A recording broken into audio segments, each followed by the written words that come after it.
ఆదివాసీ యువతిపై auto డ్రైవర్లు అఘాయిత్యానికి పాల్పడిన ఘటన ఆలస్యంగా వెలుగులోకి వచ్చింది. ఈ ఘటన భద్రాద్రి కొత్తగూడెం జిల్లా దుమ్ముగూడెంలో చోటు చేసుకుంది. ఛత్తీస్గఢ్కు చెందిన 17 ఏళ్ల ఆదివాసీ యువతి తన బంధువులను కలుసుకోవటానికి భద్రాద్రి కొత్తగూడెం జిల్లాలోని చర్ల మండల కేంద్రానికి చేరుకుంది. గొల్లగూడెం గ్రామం తీసుకెళ్లమని ఆటో డ్రైవర్స్ను అడిగింది యువతి. అయితే యువతిపై కన్నేసిన అఘాంతకులు ఆమెకు మత్తుమందు కలిపిన కూల్ డ్రింక్స్ ఇచ్చి దుమ్ముగూడెం తీసుకెళ్లి యువతిపై సామూహిక అత్యాచారానికి పాల్పడ్డారు.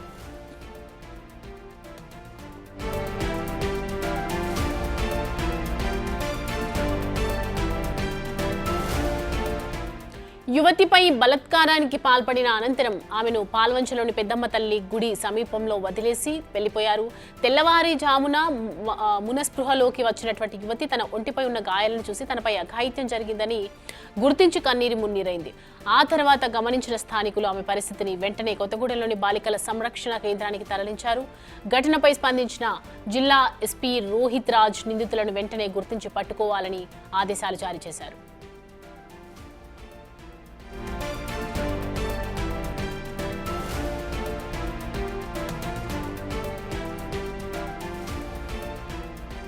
ఈ అంశానికి సంబంధించి పూర్తి డీటెయిల్స్ అందించడానికి మా ప్రతినిధి భాస్కర్ జాయిన్ అవుతున్నారు లైవ్ లో.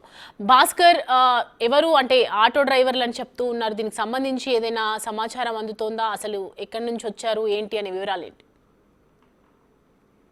ఛత్తీస్గఢ్ ప్రాంతానికి చెందిన అంటే కుంట ఈ బాలిక 17 సంవత్సరాల బాలిక ఆదివాసీ యువతి మొత్తానికి తన బంధువులు తన అన్నను కలుసుకునేందుకు నిన్న మధ్యాహ్నం కుంట నుంచి బయలుదేరి చర్ల వచ్చేదాకా లేట్ అయిన సమయంలో చర్లలో బస్సు దిగిన తర్వాత అక్కడ ఆటోల కోసం నిరీక్షిస్తున్న నేపథ్యంలో అక్కడ గొల్లగూడెం వెళ్లేందుకు ఒక నిరీక్షిస్తున్న నేపథ్యంలో అక్కడ ఆటో డ్రైవర్లు ఆట కాయించి ఆమెను గొల్లగూడెం అంటే దుమ్ముగూడెం మండలంలో కూడా ఉన్నది అని ఆమెను చెప్పేసి ఆమెను ఆటోలో ఎక్కించేసుకొని అక్కడ నుంచి తీరా ఆమె మాటల్లో పెట్టేసి మాటల్లో మాట్లాడుతూనే ఒక మొత్తం మందు కూల్ డ్రింక్ లో కలిపి ఆమెకు తాపించేట్టుగా పోలీసు నిర్ధారణలో ఒక అనుమానం వ్యక్తం చేసిన నేపథ్యం అయితే ఉంది. మొత్తానికైతే ఆ యువతని అక్కడి నుంచి చర్ల వెంకటాపురం దుమ్ముగూడెం ప్రాంతం నుంచి కూడా ఆమెను తీసుకొచ్చి మొత్తానికైతే ఈ కొత్తగూడెం దగ్గర పాలవంచ పెద్దమ్మ గుడి సమీపంలో ఆమెని అక్కడ వదిలేసినట్టు తెలుస్తుంది. దానికంటే ముందే ఆ యువతపై అఘాయిత్యానికి పాల్పడినట్టుగా పోలీసులు అనుమానిస్తున్నారు. ఆ గ్రూపు అంటే అత్యాచారం జరిగిందా లేకపోతే ఒకళ్ళిద్దరే కలిపి ఆమెను ఏమన్నా ఖరాబు చేశారా అనే దానిపై కూడా ఆ కోణంలో కూడా పోలీసులు అన్ని దిశలుగా ఆలోచిస్తున్న మొత్తం కూడా వాళ్ళందరూ కూడా ఎంక్వైరీ చేసిన నేపథ్యం ఉంది. మరోవైపున ఆ సీసీ ఫుటేజీలు కూడా మొత్తం క్షుణ్ణంగా పరిశీలన చేస్తున్న నేపథ్యం అయితే ఉంది. ఇప్పటికే 2-3 సీసీ ఫుటేజీలు అయితే ట్రేస్ అయినాయి. కానీ ఆ క్లియర్ గా లేకపోవడంతో కూడా పోలీసులు ఇంకాస్త కసరత్తు చేస్తున్నట్టు ముమ్మరంగా.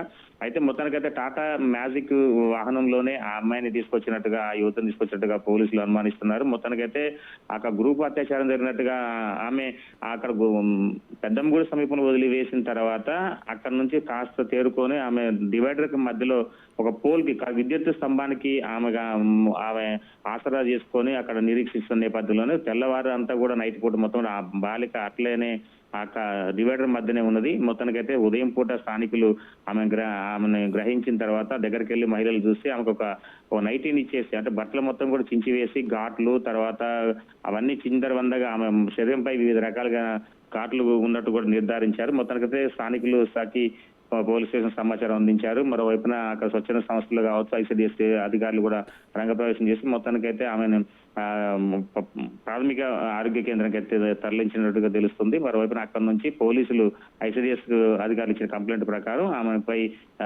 ఘటనకు సంబంధించి పోలీసులు కేసు నమోదు చేశారు.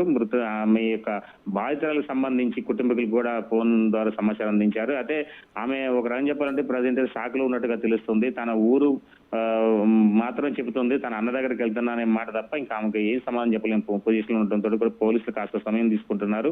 మొత్తానికైతే ఈ ఘటన సంబంధించి భద్రాచలం పట్టణంలో మాత్రం కలకలం రేగిందని చెప్పుకోవచ్చు. అంటే నిందితులంతా కూడా దుమ్ముగూడెం చెందినట్టు వాళ్ళ లేకపోతే కొత్తగూడెం అంటే భద్రాచలం చెందినట్టు వాళ్ళ లేకపోతే చర్లకు చెందినట్టు వాళ్ళ లేకపోతే ఈ అమ్మాయికి ఏమైనా ఇంకా అదనంగా ఆ ఊర్లో ఇంకెవరితోనా వివాహితులు అంటే ఏదైనా సంబంధాలు ఉందా అక్కడ సంబంధాలు ఉందా అని దాని కోణంలో కూడా అన్ని కూడా దర్యాప్తు చేసిన నేపథ్యం అయితే ఉంది. మొత్తానికైతే పోలీసులు మాత్రం దీన్ని చాలా సీరియస్ ఇస్తున్నారు సౌమ్య.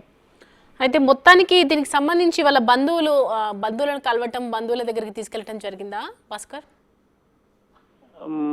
బంధువులకి సమాచారం అందించారు. మొత్తం స్థానికులే అంటే పెద్దమ్మగుడి దగ్గర ఉన్న చుట్టుపక్కల వ్యాపారస్తులు కావచ్చు ఆ ఊర్లో ఉన్న వాళ్ళంతా కూడా అక్కడ ఆమెను చేరదీయటం, ఐసిడిఎస్ ఆశా వర్కర్ కు సమాచారం అందించారు. అక్కడ నుంచి ఐసిడిఎస్ వాళ్ళకి సమాచారం అందించారు. తర్వాత పోలీస్ స్టేషన్ కు సమాచారం అందించారు. వాళ్ళ ద్వారా పోలీసు సహకారంతో వాళ్ళ కుటుంబీకులకు సమాచారం అందించడం కూడా జరిగింది. అయితే కుటుంబీకులు కూడా ఇంకా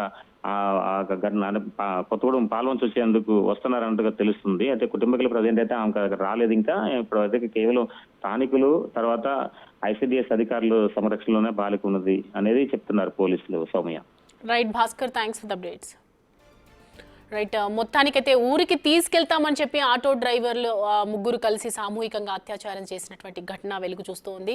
ఒకవైపు పోలీసులు దీనికి సంబంధించి కేసు నమోదు చేసుకొని దర్యాప్తు చేస్తున్నారు. అసలు ఎక్కడి నుంచి వచ్చారు, అసలు ఆ దుండగులు ఎవరు అని చెప్పి పూర్తిగా దీనికి సంబంధించి వివరాలు అయితే సేకరిస్తూ ఉన్నారు.